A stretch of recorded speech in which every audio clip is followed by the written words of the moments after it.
ನೋಡಿ, ವೈಯಕ್ತಿಕವಾಗಿ ಒಬ್ಬರು ಅಭಿಪ್ರಾಯ ಕೊಟ್ಟ ತಕ್ಷಣ ಅದು ಪಕ್ಷದಾಗೋದಿಲ್ಲ. ಪಕ್ಷ ಸಂಘಟನೆ, ಪಕ್ಷದ ಒಂದು ಶಾಸಕರಿರ್ಬೋದು, ಸಂಸದರಿರ್ಬೋದು, ಕಾರ್ಯಕರ್ತರಿರ್ಬೋದು, ಜನತೆಯೂ ಕೂಡ ಅವ್ರ ಪರವಾಗಿ ನಿಂತಿದ್ದಾರೆ. ಇದು ದ್ವೇಷದ ಒಂದು ನಿಟ್ಟಿನ ಮೇಲೆ ಮಾಡಿರ್ತಕ್ಕಂಥದ್ದನ್ನು ಮುಂಚೆಯಿಂದನೂ ಕೂಡ ನಾವು ಮಾಡ್ತಾ ಇದ್ದೀವಿ. ಈಗ ಯಾರ್ಯಾರು ಪಾದಯಾತ್ರೆ ಮಾಡಿದರು ಲೆಕ್ಕ ಕೊಡಲ ನಾನು ನಿಮಗೆ? ಅವ್ರ ಮೇಲೆ ಎಷ್ಟು ಜನರು ಬೇಲಾಗಿ ಓಡಾಡ್ತಾ ಇದ್ದಾರೆ ಬೇಕಾ ನಿಮಗೆ?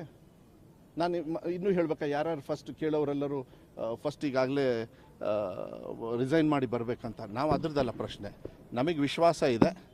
ಆ್ಯಂಡ್ ಇದನ್ನು ಏನು ಕೋರ್ಟು ಒಂದು ತೀರ್ಮಾನ ಕೊಟ್ಟಿದೆ, ಕೋರ್ಟ್ ವಿರುದ್ಧ ನಾವು ಯಾವುದೇ ಕಾರಣಕ್ಕೂ ಏನು ಹೇಳಿಕೆ ಕೊಡೋದಕ್ಕಾಗೋದಿಲ್ಲ. ಆದರೆ ದೇಶದಲ್ಲಿ ಕಾನೂನಿದೆ. ಕಾನೂನು ಪರವಾಗಿ ನಾವು ಹೋರಾಟ ಮಾಡ್ತಕ್ಕಂಥ ಅವಕಾಶಗಳಿದ್ದಾವೆ. ಮಾನ್ಯ ಸಿದ್ದರಾಮಯ್ಯ ಅವರು ಆ ಕೆಲಸವನ್ನು ಮಾಡ್ತಾರೆ. ಅದಕ್ಕೆ ಮಂತ್ರಿಮಂಡಲ ಇರ್ಬೋದು, ಶಾಸಕರು ಇರ್ಬೋದು, ಕಾರ್ಯಕರ್ತರು ಇರ್ಬೋದು, ಸಾಮಾನ್ಯ ಜನರು ಕೂಡ ನಿಮ್ಮ ಪರವಾಗಿದ್ದೀವಿ. ಯಾವುದೇ ಕಾರಣಕ್ಕೂ ನೀವು ರಿಸೈನ್ ಮಾಡಬಾರ್ದು ಅಂದಿದ್ದೀವಿ. ಅದನ್ನು ಮಾಡಬಾರ್ದು ಅಂಥೇಳಿ ನಾನು ಕೂಡ ವೈಯಕ್ತಿಕವಾಗಿ ಹೇಳ್ತೀನಿ. ಯಾರೊಬ್ಬರು ವ್ಯಕ್ತಿ ಅವರು ಅಭಿಪ್ರಾಯ ಹೇಳಿದಾಗ ಅದನ್ನು ಒಂದೇ ಸತಿಗೆ ಅದನ್ನ ಪಕ್ಷಕ್ಕೆ ಇಲ್ಲಾಂದರೆ ಎಲ್ಲರಿಗೂ ಅಲ್ಲ. ಯಾಕೆ ಅವರು ಇಂಡಿಪೆಂಡೆಂಟಾಗಿ ಏನು ಹೇಳಬಾರ್ದು? ಅವ್ರು ಏನಂದರು ಆ ಸ್ಟೇಟ್ಮೆಂಟ್ ನೋಡಿ, ನನ್ನ ವೈಯಕ್ತಿಕವಾಗಿರ್ತಕ್ಕಂಥ ಅಭಿಪ್ರಾಯ. ವೈಯಕ್ತಿಕವಾಗಿರ್ಬೇಕಾದ್ರೆ ವೈಯಕ್ತಿಕವಾಗಿ ಅದನ್ನು ಅವ್ರು ಹೇಳಿರ್ತಕ್ಕಂಥದ್ದನ್ನು ನಾನು ಅದನ್ನ ಪ್ರತಿಪಾದನೆ ಮಾಡಲ್ಲ, ಅದಕ್ಕೆ ರಿಯಾಕ್ಷನ್ ಕೊಡೋದಕ್ಕೆ ಹೋಗೋದಿಲ್ಲ. ನಮ್ದು ಇಷ್ಟೇ.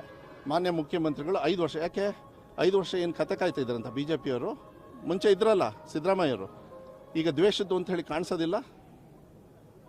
ಇವತ್ತು ಯಾಕೆ ಹೋಗ್ತಾ ಇದ್ದೀನಿ, ಶ್ರೇಯಸ್ ಅವರಿಗೆ ಅದೋ ಒಂದು ಉದ್ಘಾಟನೆಗೆ ಹೋಗ್ತೀವಿ ನಾವು, ಎಂಥದ್ದು ಬಿಲ್ಡಿಂಗಿಗೆ ಗ್ಯಾರಂಟಿ ಇದು ಸರ್ಕಾರ ಬಂದ ತಕ್ಷಣ ಕ್ಲೋಸು, ಖಜಾನೆ ಕ್ಲೋಸ್ ಆದರೆ ನಾವು ಹೆಂಗೆ ಶಿಕ್ಷಕರನ್ನು ಇವ್ರು ತಗೊಂಡೇ ಇಲ್ಲಲ್ಲ.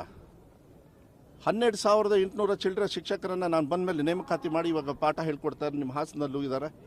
ಇನ್ನೂ ಕೂಡ ಕೊರತೆ ಇದೆ. ನಾನು ಇಲ್ಲ ಅಂತೇಳಿ ಇನ್ನೂ ತೊಗೊಳ್ತೀನಿ. ಈಗ 5,000 ಮೊನ್ನೆ ಗುಲ್ಬರ್ಗದಲ್ಲಿ ಏನು ಕಲಬುರಗಿಯಲ್ಲಿ ನಾವು ಕ್ಯಾಬಿನೆಟ್ ಮೀಟಿಂಗ್ ಮಾಡಿದ್ವಿ, 5,000ಕ್ಕೆ ಸ್ಯಾಂಕ್ಷನ್ ಆಯ್ತು. ಸ್ಯಾಂಕ್ಷನ್ ಪ್ರಶ್ನೆ ಅಲ್ಲ, ಹೇಗಿದ್ರು ಅಲ್ಲಿ ಇದಿದೆ 80% ಈ ವರ್ಷನೇ ನಾವು ಏನು ಅವ್ರನ್ನ ಕೆಲಸಕ್ಕೆ ತಗೋಬೇಕು ಅಂತ ಹೇಳಿ. ಈಗ ಮಾಡಲಿ ತಗೊಳ್ಳಿ, ಇನ್ನೂ 4 ವರ್ಷ ಐತೆ, ಮಾಡ್ಕೊಂಡು ಕೂತ್ಕೊಳ್ಳಿ. ಕೆಲಸ ಇಲ್ಲ ಅವರಿಗೆ. ಅದಕ್ಕೆ ಈ ಕೆಲಸ ಮಾಡಿದ್ದಕ್ಕೆ 67ಕ್ಕೆ ಬಂದು ಕೂತ್ಕೊಂಡಿದ್ದು. ಅವ್ರ ಜೊತೆಗೆ ಇನ್ನೊಬ್ರು ಸೇರ್ಕೊಂಡಾರೆ. ಅದ್ರ ಬಗ್ಗೆ ನಾನು ಹೇಳಕ್ ಹೋಗಲ್ಲ, ಯಾಕಂದ್ರೆ ಲೆಕ್ಕ ಹೇಳೋದಕ್ಕೆ ಹೋಗೋದಿಲ್ಲ. ಅಲ್ಲ ಇಲ್ಲೇ ನೀವಿರೋದ್ರಿಂದನೇ ಇನ್ವೆಸ್ಟಿಗೇಷನ್ ಆಫೀಸರ್ಸಿಗೆ ನಾನು ಅದನ್ನ ಪ್ರಶ್ನೆ ಮಾಡೋದಕ್ಕೆ ಹೋಗೋದಿಲ್ಲ. ಕಾನೂನಿದೆ, ಕಾನೂನು ರೀತಿಯಲ್ಲಿ ಆಗಲಿ, ಕಾನೂನಲ್ಲಿ ಒಳ್ಳೆ ರೀತಿಯಲ್ಲಿ ಸಿದ್ದರಾಮಯ್ಯ